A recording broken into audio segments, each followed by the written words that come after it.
A lot of people said that being part of BRI making Indonesia succumb into Chinese influence, but I would argue that is not the case because we can see whether, even though Indonesia is part of BRI, in terms of geopolitically, regionally, it tried to push back again. The Chinese model, they don't focus more on the sustainability. They're not focusing on good governance. What they're really focusing on, how to make things done.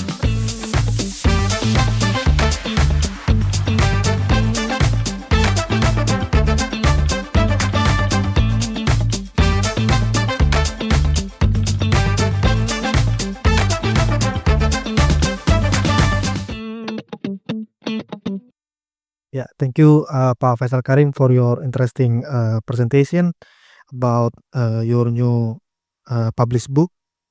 And I think it is always interesting to hear the behind the scene production behind or story behind the production of the book. You mentioned that you propose your idea to several publishers, and then you end up with Routledge. And but personally, I think I'm glad that your book is not only about theory, because someone trained as an sociologist or anthropologist, I think I'm interested in your research data, and I think it is also the benefits of your book because you could broaden your audience, yeah, beyond IR or political scholars. And I think we are going to open question and answer session now. I think we are going to collect 3 questions first. Anyone? Yes. 2 from the front, and then another one. Do we have another question? Okay, maybe 2 questions first. Please mention your name and your affiliation.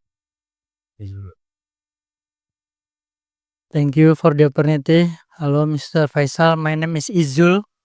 I'd like to ask you 2 questions. The first one is, what is your main reason behind putting Indonesia as a emerging middle power? Is there any kind of some criteria or consideration that makes us as a middle power? Maybe we are beyond middle power, or maybe we haven't reached that middle power. It's still my question. And the second one is, when you mentioned that we have several roles regarding advocate the economic and also the democratic, especially in the region of ASEAN, what constitutes behind our advocacy? Is it because we are the leader of the ASEAN? Is it because we are the leader of G20 for this year, or is there another reasoning behind this advocacy so that we have that role to be taken into account? Thank you very much.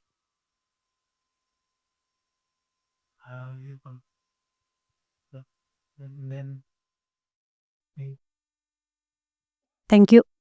My name is Elis Nurhayati. I'm student at the Master for Public Policy, specializing in climate change. Congratulations on your new book. My questions is, what do you think if we consider Indonesia to have to miss some opportunities to gain more global influence with regard to our position as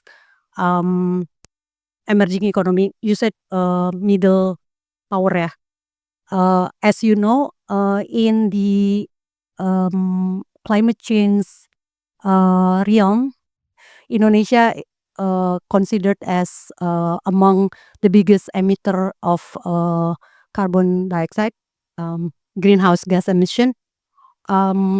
But Indonesia also has the largest still intact forest, rainforest, and oceans that can potentially absorb those GHG. But Indonesia doesn't really live up to the expectation gitu, not raised to the occasion to be a country that can seize the influence. And we know that Indonesia has a good position to play in global south, but I believe it still miss opportunity. Do you think the same way? And second question is about BRIC. The potential for Indonesia to be part of this so-called BRIC stands for Brazil, Russia, India, China alliance. For now, ASEAN is still our main platform, but we all are too familiar that ASEAN is not very powerful. It's more like permusyawarahan among countries, very much rely on consensus. When there is human rights violation by certain country, there is no repercussion or no strong words coming out from ASEAN to condemn that. And in the past, we also lead Asia and Africa Forum, but it is no longer being pursued. Do you think there is still enough role that Indonesia could play, but not reflecting from limited Indonesia's role that it's play? Thank you, Pak. Tes. My name is Toris. Thank you, Pak Faisal, for the comprehensive explanation about the emerging middle power. My question is, currently Indonesia's foreign policy is focusing our non-traditional market in focusing on non-traditional market in the African continents. So as a emerging middle power, geopolitically, where is the position of Indonesia in the Africa continents? Meanwhile, in the Africa, there are number of power countries uh, that played a significant role in the Africa continents. Basically, they come from historically, because African colonized by superpower countries. So where is the position Indonesia as an emerging middle power in the non-traditional markets such as Africa continents in terms of the competition of the political economy? Thank you.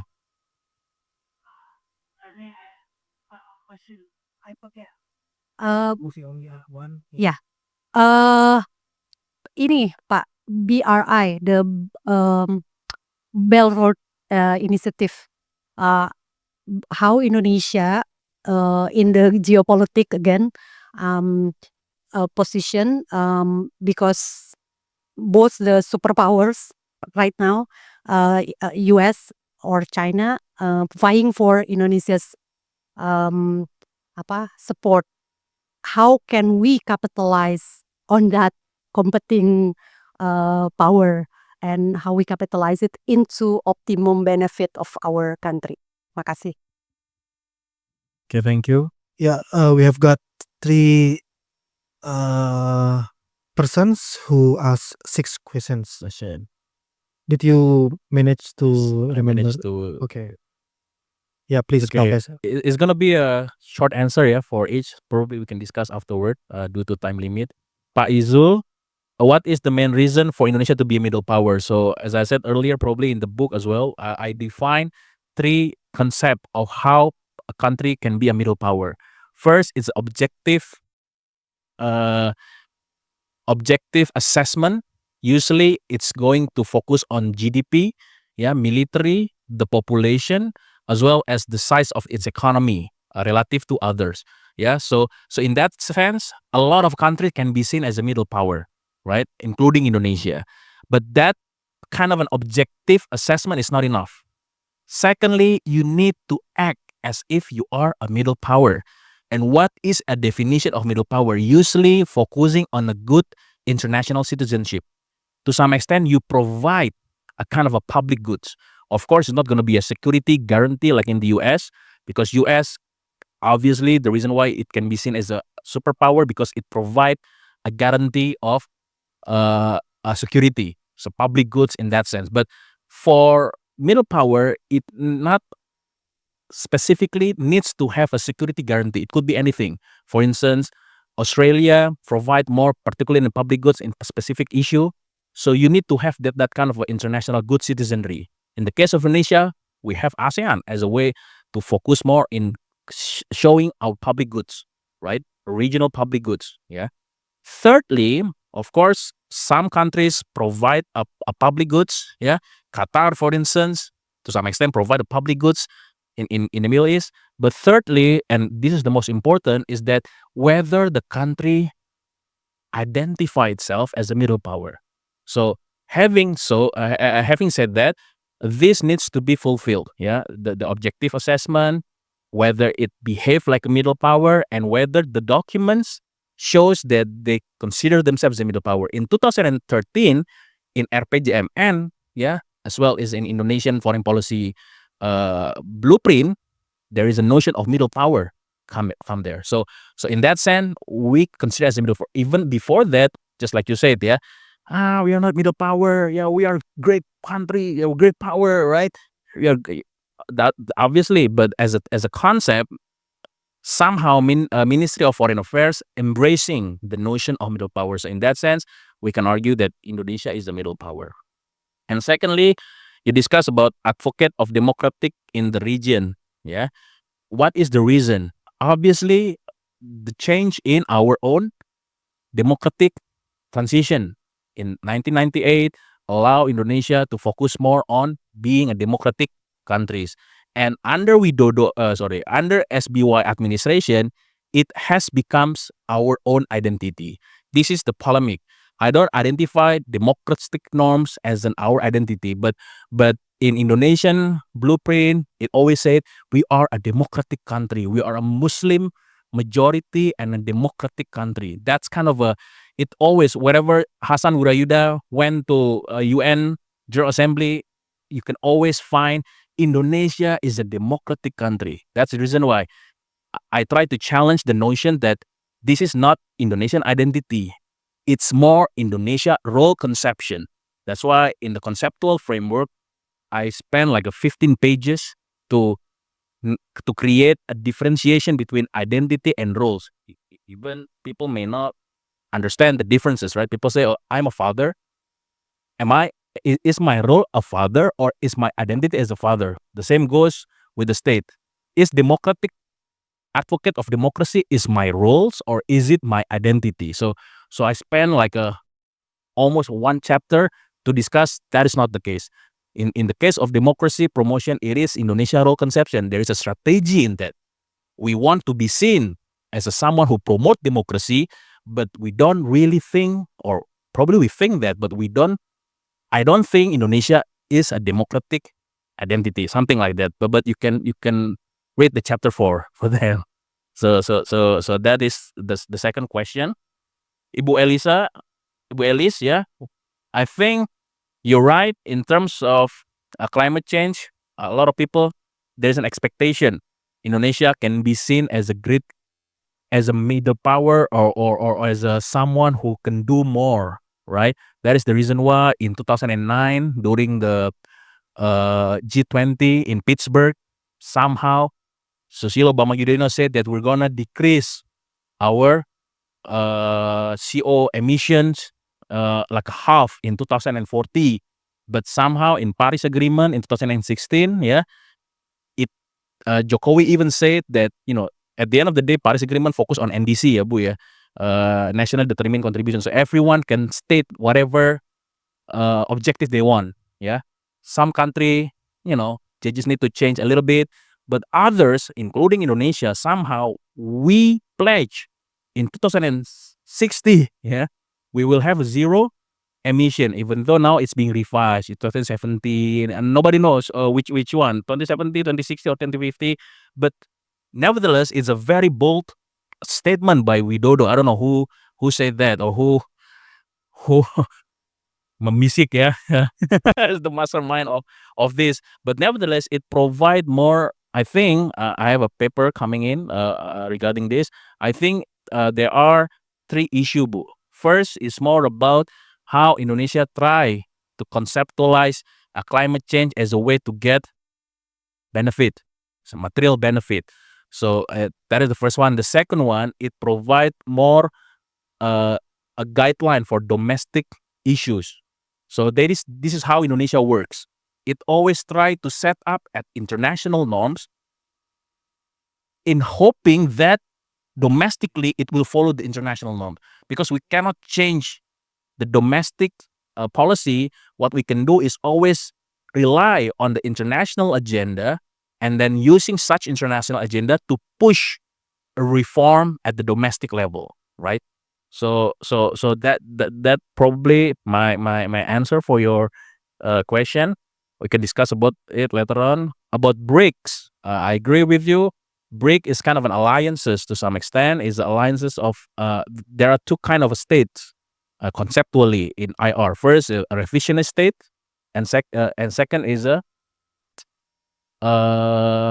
status quo state. Yeah, is a revisionist state means that it try to change the international order. To some extent, India wants to change the 5P. Yeah, the permanent five they want to change. It's not really reflecting the great power. India should be one of those. True, because it still have France, it still have UK, but where's India? So in that sense, India can be seen as a revisionist. It tried to revise the global order.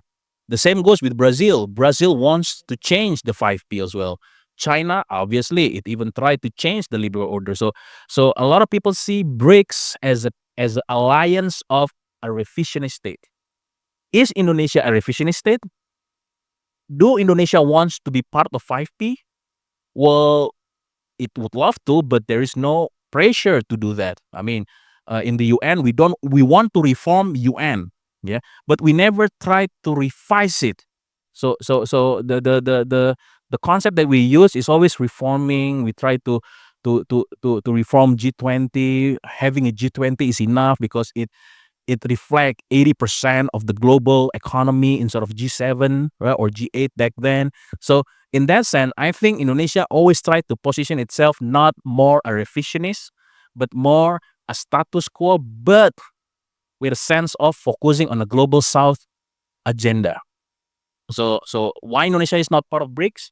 I think that is the concern, because we don't want to be seen, because obviously normatively we focus more on bebas aktif, right? That is our cornerstone of our foreign policy. In that sense, BRIC is more like a going to the left to some extent, and that's why when there is a BRIC issue, Indonesia even want to join OECD, right? We want to be seen as a very much a status quo country, because OECD is a basically a status quo country. Yeah, all of European, Western European, Northern America, and East Asia. We want to be part of that instead of focusing on the BRICS. So this is interesting to be explored more. Safe players, as I say, a bridge builder. That's the notions that keep coming in. Yeah.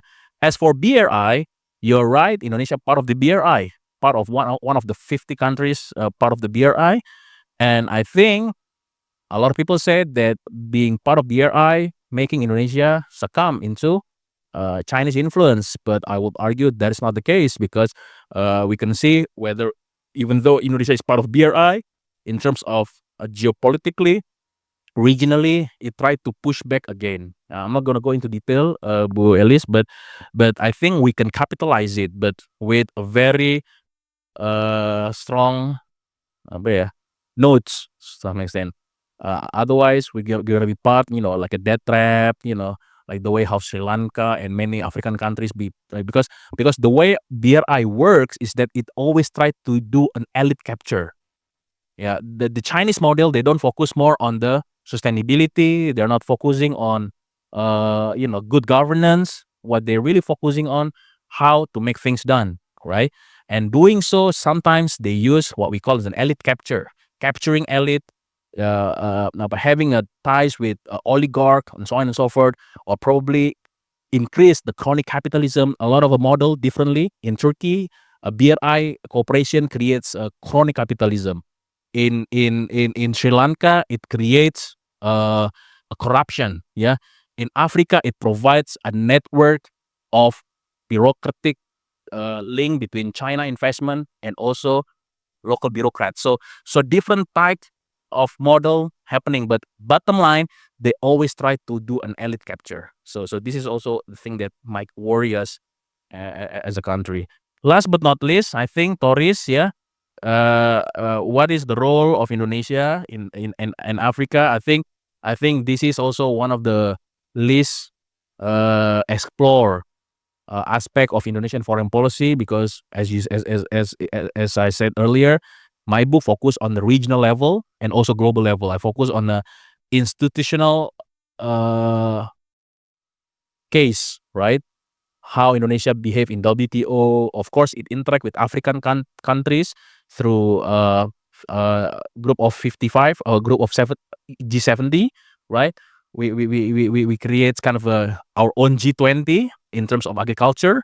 So to some extent, Indonesia kind of in it in the in organizational level, in a institution, we're kind of a co-leader of the global south, especially in a negotiation table, right? But it's only happening in the room, somewhere in Geneva, somewhere in New York, right? But I think there's a lot of research needs to be done how such Indonesia behavior, to some extent, or Indonesia influence, yeah, can be seen within Africa. But I think it's worth to discuss. I think it's good to be your research. Yeah, that is okay. Thank you. I think that's all. Yeah, well, the librarian just told me that we need to stop to keep your curious about the book, so you can just purchase the book by yourself or borrow from the library. Yeah, only one book for now. Okay. Yeah, but I cannot give it to you. 1 year or 2 years after getting good sales. But can we purchase it already? Apa? Can we purchase it already? Yes, you can purchase already, but it's still 120 pound. Usually, the way how it works is that Routledge sell it to library for a very high price, but after 1 year, they sell it for poor people like us.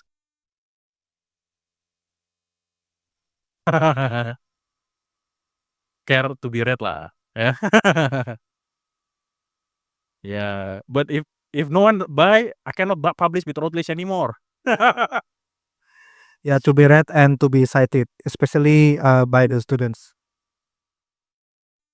I think, yeah, I think you can just read the book after this, or you can directly discuss with Pak Faisal. Okay, Pak Faisal, again, thank you very much Thank you for your presentation, and again, congratulations for your new published book. Also for the audience, thank you for coming, and I'm sure that it will not be your last book forum, because we expect more from you in the future. So thank you. So yeah, we have reached the end of this event, and looking forward to seeing you again in our next programs. Wassalamualaikum warahmatullahi wabarakatuh.